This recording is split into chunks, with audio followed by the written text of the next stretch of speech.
Oi meninas, sejam bem-vindas a mais um vídeo do canal. E hoje eu vou falar de um tema que vocês super me pediram lá no Instagram, que eu comentei nos stories que eu tinha feito uma sessão da saudade.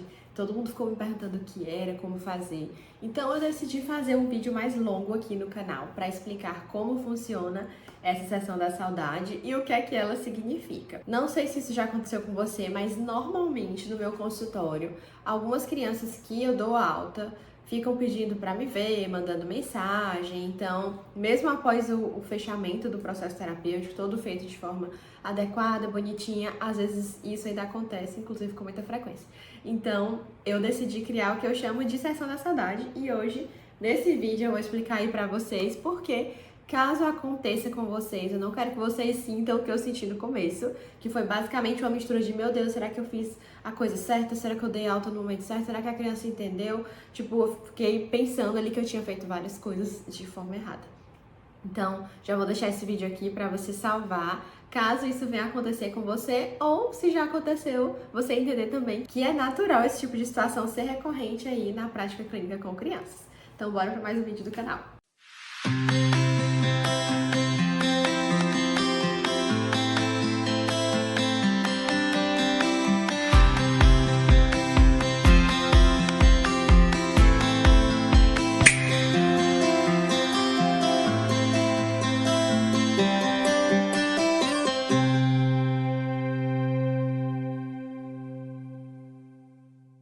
Mas antes da gente começar o vídeo, não esquece de se inscrever, curtir e ativar o sininho, que a gente sempre tá por aqui produzindo conteúdo para psicólogas infantis e infanto-juvenis.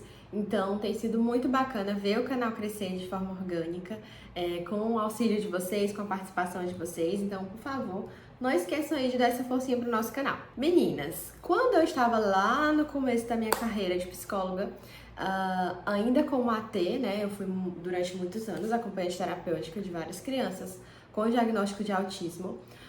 Eu andava muito na casa dessas crianças, né? Então, para quem já teve esse tipo de acompanhamento, sabe que você fica ali indo várias vezes na casa da criança, às vezes 4 vezes por semana, participando de muitas coisas, fazendo saídas sociais, né? Então, você vai no supermercado, vai no aniversário, vai, enfim, num parque com outras crianças, então você acaba participando muito ali do contexto da rotina daquela criança. E quando essa criança recebe alta da terapia ABA, é algo que tem uma quebra de certa forma, né? Então é uma pessoa que estava ali acompanhando, fazendo muitas intervenções bacanas, alguns momentos de diversão, outros momentos mais focados em intervenção, mais junto com a diversão. Então, quando eu comecei a dar as primeiras altas, ou mesmo migrar ali, né, para psicoterapia e sair de alguns casos de ABA, essa questão da saudade da criança foi algo que bateu muito forte. Então, eu acho que quem trabalha com ABA meio que já está acostumado com essa dinâmica. Então, as famílias ficavam mandando mensagem, as crianças pediam para ver, e eu achava isso até de forma natural acontecer, justamente pelo modelo ali de atendimento que era muito participativo em relação à rotina e à vida da criança. Porém, quando eu fui para a psicoterapia, que é um modelo diferente, a criança vem normalmente uma vez por semana, 50 minutos, e quando eu comecei a dar essas primeiras altas, e isso também começou a acontecer, eu fiquei me questionando se eu estava fazendo alguma coisa de errado. Então eu fiquei assim, meu Deus, será que eu estou dando a alta na hora certa? Será que a criança entendeu o processo da psicoterapia? Ou eu não soube explicar direito? Ou será que ela ainda tinha algumas questões ali emocionais e eu não consegui intervir? Ou enxergar e dei a alta de uma forma precoce, né? Então, foram várias coisas que ficaram passando na minha cabeça porque esse padrão se repetiu. Porém, quando a gente fala de intervenção ABA com várias horas em casa, é bem diferente de uma intervenção de psicoterapia, como eu falei pra vocês, né? Então, eu fiquei tipo, nossa, por que isso tá acontecendo? E aí, gente, depois de muito analisar, inclusive de participar de supervisões, vou até colocar o link aqui do grupo da nossa supervisão, inclusive deixa a gente mais seguro, tá, no espaço, colocando ali para outros profissionais, trocando. Então, a prática clínica, ela tende a ser solitária. Apesar de você estar ali todo dia, atendendo várias pessoas por dia, tendo contato com mãe, criança, mas a prática é solitária no sentido de pensar, de refletir, nossa, será que eu dei a alta no momento certo? Será que eu fiz certo? E quando você não tá em nenhum grupo de supervisão, quando você tá, tipo, atendendo ali meio solo, você fica meio perdida, às vezes, né? Sem saber se você fez a condução da forma correta ou não.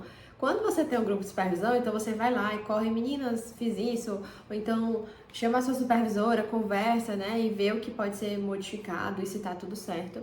E isso, gente, traz um alívio, uma paz que eu não sei descrever pra vocês. É por isso que eu criei um grupo de supervisão, porque o alívio que eu sentia, tipo assim, saindo da supervisão, não, é isso mesmo, tô no caminho certo. Nem que seja só pra alguém validar, tipo, olha, é por aí. Mas isso faz toda a diferença na nossa prática. Então já vou deixar aqui também o link do nosso grupo de supervisão. E lá a gente oferece vários recursos terapêuticos, enfim, várias coisas.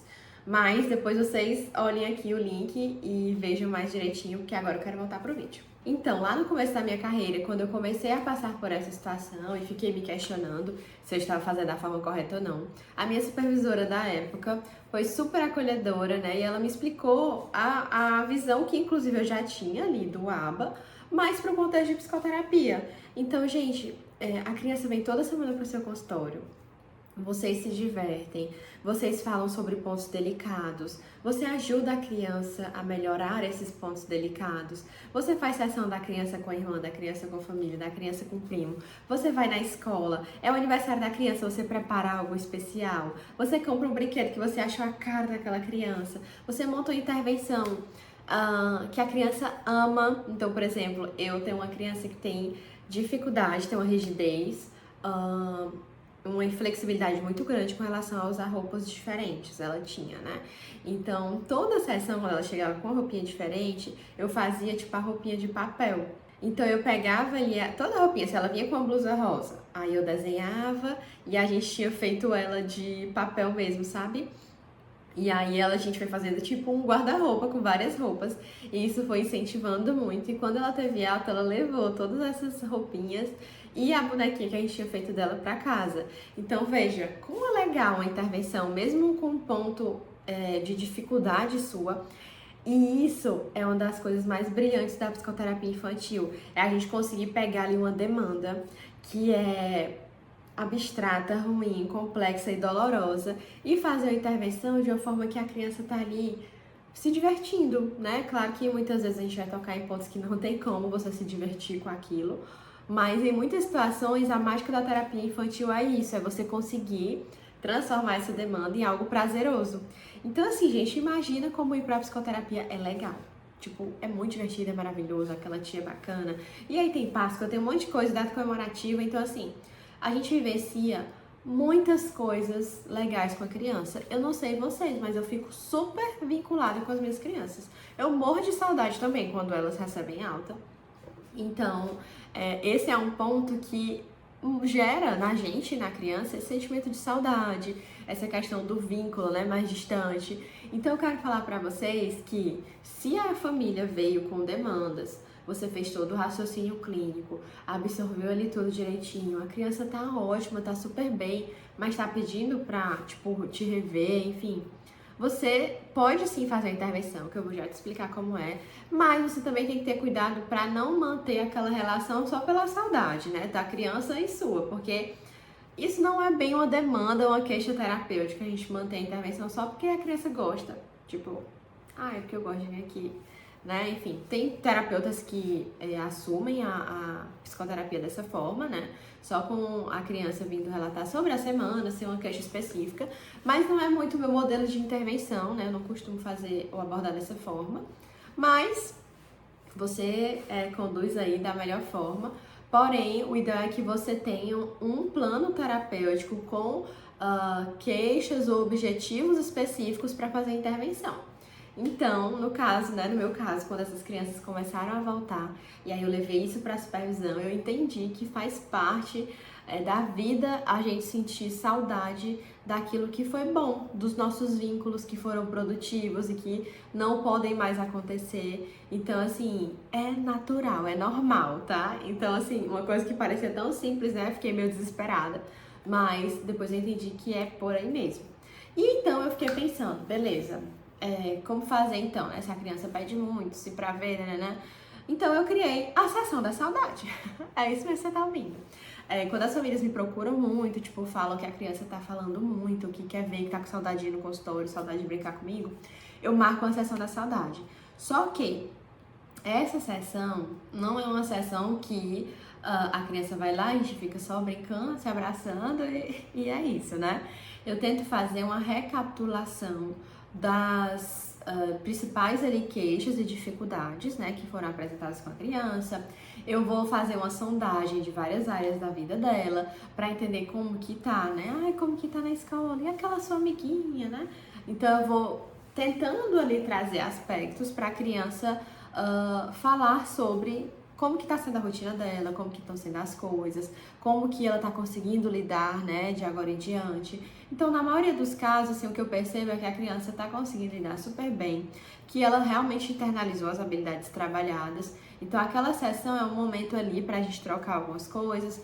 E você deve falar para a criança, olha, eu tô muito orgulhosa de você tá conseguindo, nossa, fazer as coisas direitinho, nananã. Se você precisar de um dia da Tia Valesca, você sabe, né? É só ligar, falar com a mamãe, nananã.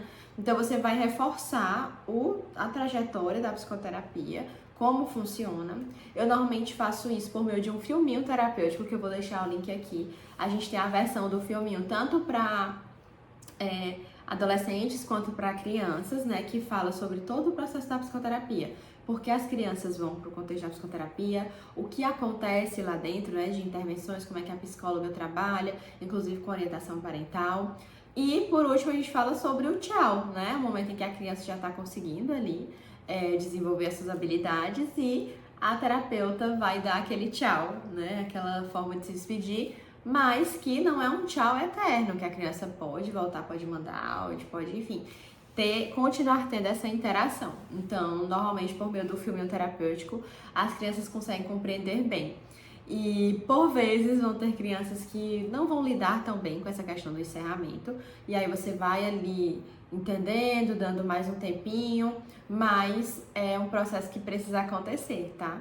Então, eu faço a sessão da saudade dessa forma. Claro que, dependendo da criança, eu vou fazendo intervenções diferentes. Então, eu pego ali, sei lá, Clube das Estrelinhas das Conquistas, ou então Clube dos Carros, ou então dos animais, enfim, para revisar as conquistas, né, que já foram feitas, o que a criança aprendeu de novo, situações que ela conseguiu, situações problema que ela conseguiu resolver. Então, eu vou ajustando a intervenção de acordo, claro, com a individualidade de cada pacientinho. Mas a estrutura de forma geral é essa. Eu reviso os objetivos terapêuticos, tento colocar assim de uma forma mais dinâmica, né? Como por exemplo, esse exemplo que eu dei das estrelinhas, né? Então a gente fez várias estrelas, a criança foi desenhando dentro o que ela já conseguia fazer e ela adquiriu ao longo da terapia e coisas novas que aconteceram. Depois a gente colocou no envelopezinho e ela levou para casa. E aí a gente vai também ter um momento mais prazeroso, né? Pedir pra criança escolher um brinquedo que ela tava com saudade de brincar, algo nesse sentido, e ter esse momentinho juntas. E aí você já consegue ali matar um pouco da saudade, enquanto a criança vai seguindo ali o contexto e a vida dela, certo? Meninas, então é isso. Espero que vocês tenham gostado desse vídeo. Foi algo muito peculiar pra mim, assim, tentar entender toda essa dinâmica, mas eu confesso que eu fico também com o coração super apertado quando eu dou uma alta, porque eu me vinculo muito com as minhas crianças. E antes eu achava que eu não precisava me vincular tanto, que eu tinha que ter aquele distanciamento. E hoje eu também entendo que tá tudo bem a gente se vincular muito com os nossos pacientes, a gente gostar da presença deles, então, e inclusive sentir saudade. Então, esse é um ponto que eu acho que ajuda muito. E eu espero que ajude muito vocês aí. Então, não esquece de curtir, se inscrever, ativar o sininho aqui pra a gente conseguir sempre continuar criando conteúdos novos para vocês, tá certo? Então, um beijo e até o próximo vídeo do canal.